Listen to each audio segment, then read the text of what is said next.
আসসালামু আলাইকুম রহমতুল্লাহি বারাকাতু। প্রিয় ভাইরা, রাগ নিয়ন্ত্রণের 5টি উপায়। আমরা জানি রাগ মানুষের প্রত্যেকেরই কম বেশি আছে, কিন্তু এই রাগ কত ভয়ানক, এই রাগ মানুষকে কতটা ক্ষতি করে, মানুষকে শেষ করে ফেলে। সেই রাগ নিয়ন্ত্রণের 5টি উপায় নবী করিম সাল্লাল্লাহু আলাইহি সাল্লাম যে 5টি উপায়ের কথা বলেছেন, সেই 5টি উপায় কি কি আছে সেটা নিয়ে আলোচনা করব। একজন সাহাবা কেরাম নবী করিম সাল্লাল্লাহু আলাইহি সাল্লামের কাছে এসে উপদেশ চাইলেন, ইয়া রাসূলুল্লাহ, আমাকে কিছু উপদেশ দেন। রসুল পাক সাল্লাল্লাহু আলাইহি সাল্লাম তাকে শুধু বললেন, রাগ করো না, তুমি রাগ করো না। রসুল পাকের কাছে উপদেশ চাইলেন, ইয়া রাসূলুল্লাহ, আপনি আমাকে উপদেশ দেন।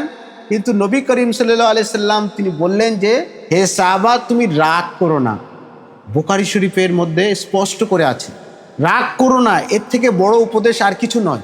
ফলে রাগটা যদি নিয়ন্ত্রণ না করা যায়, তাহলে আমার আপনার ক্ষেত্রে, সমাজের ক্ষেত্রে, পরিবারের ক্ষেত্রে, দেশের ক্ষেত্রে বড় ক্ষতিকারক রূপ ধারণ করতে পারে। তাই নাম্বার 1, যে 5টি উপায়ে রাগ নিয়ন্ত্রণ করতে হয়, সেই 5টি উপায়ের মধ্যে প্রথম নম্বর উপায় হলো, যখন কারোর রাগ অতিরিক্ত হয়ে যায়, নাম্বার 1, সে যেন চুপ থাকে। 1 নম্বর কারণ রসুল পাক সাল্লাল্লাহু আলাইহি ওয়াসাল্লাম বলেছেন যে সে যেন চুপ থাকে।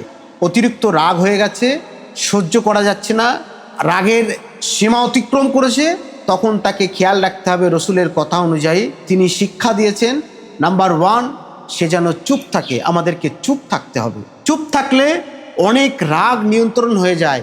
যত কথা বাড়বে, যত কথা বেরোবে, তত মস্তিষ্ক উগ্র হতে থাকবে, মনের মধ্যে আরও রাগ বৃদ্ধি হতে থাকবে। ফলে মনের মধ্যে রাগ কমানোর জন্য যত চুপ থাকা যাবে, যত কথা কম বলা যাবে, তত রাগ নিয়ন্ত্রণে আসতে সুবিধা করবে। নাম্বার 2, অজু করা। যদি রাগ অতিরিক্ত হয়ে যায়, চুপ থাকার সাথে সাথে সে যেন অজু করে নেয়, সুন্দরভাবে অজু করে নেবে।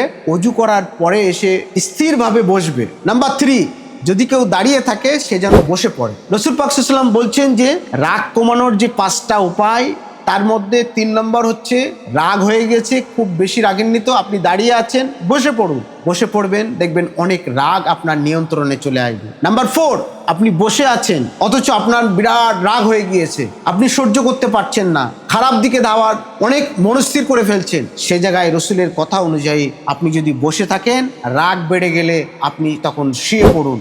বসে থাকলে শুয়ে পড়বেন, দাঁড়িয়ে থাকলে বসে পড়বেন, রাগ অটোমেটিক্যালি নিয়ন্ত্রণে চলে আসবে। নাম্বার 5, আল্লাহর কাছে আশ্রয় চাইতে হবে। আউযু বিল্লাহি মিনাশ শাইতানির রাজিম। শয়তান থেকে আল্লাহ পাকের কাছে পানাহ চাইতে হবে, আশ্রয় চাইতে হবে। এই 5টি উপায় যদি আমরা আমাদের প্রত্যেকের জীবনের মধ্যে আমরা ফলো করি, মেনে চলি, তাহলে আমাদের আগামী দিনের আমাদের রাগ, কেউ বলতে পারবে না যে আমার রাগ মোটেই নেই। আবার অনেকের এমন বেশি রাগ, কথায় কথায় গরম দেখায়, কথায় কথায় রেগে যায়, কথায় কথায় উত্তেজিত হয়ে যায়। আমরা সেই সমস্ত মানুষদের উদ্দেশ্য করেই বলবো, রাগ কম বেশি সকলেরই আছে। সেটা যদি অতিরিক্ত মাত্রা হয়ে যায়, তখন এই 5টি উপায়ে আমাদেরকে নিয়ন্ত্রণ করতে হবে। রসুলের সুন্নাহ অনুযায়ী, রসুলের কথা অনুযায়ী, রসুলের আদর্শ অনুযায়ী এই 5টি নিয়ম যদি আমরা ফলো করি, তাহলে ইনশাআল্লাহ তাআলা আমরা আমাদের জীবনে এই রাগ অনেকটা আমরা কন্ট্রোলে নিয়ে আসতে পারবো। কারণ রাগ যদি আমরা কন্ট্রোল করতে পারি, তাহলে কিন্তু আমরা অনেক কাজের সফলতা অর্জন করতে সক্ষম হব, অনেক বিপদ থেকে আমরা রক্ষা পাবো। রাগের কারণে আমরা দেখেছি অনেকে আত্মহত্যা পর্যন্ত করে ফেলে। রাগের কারণে মানুষ কি করবে দিশেহারা হয়ে যায়, তখন মস্তিষ্ক কাজ করে না, মানুষ আত্মহত্যার মতন গুরুত্বপূর্ণ বিষয় তিনি বেছে নিতে পারে। তাই রাগ নিয়ন্ত্রণে এই 5টি উপায় আমরা আমাদের জীবনের মধ্যে নিয়ে আসতে পারি, সেটা আমরা প্রত্যেকে চেষ্টা করব। আবারও আমি রিপিট করছি, 5টা উপায় আছে রাগ নিয়ন্ত্রণে। রসুল করিম সাল্লাল্লাহু আলাইহি সাল্লাম বলেছেন, নাম্বার 1, আপনি অতিরিক্ত রেগে গিয়েছেন, চুপ থেকে যান। নাম্বার 2, অজু করে নেন। নাম্বার 3, যদি আপনি দাঁড়িয়ে থাকেন, বসে পড়েন। নাম্বার 4, আপনি যদি বসে থাকেন, শুয়ে পড়েন।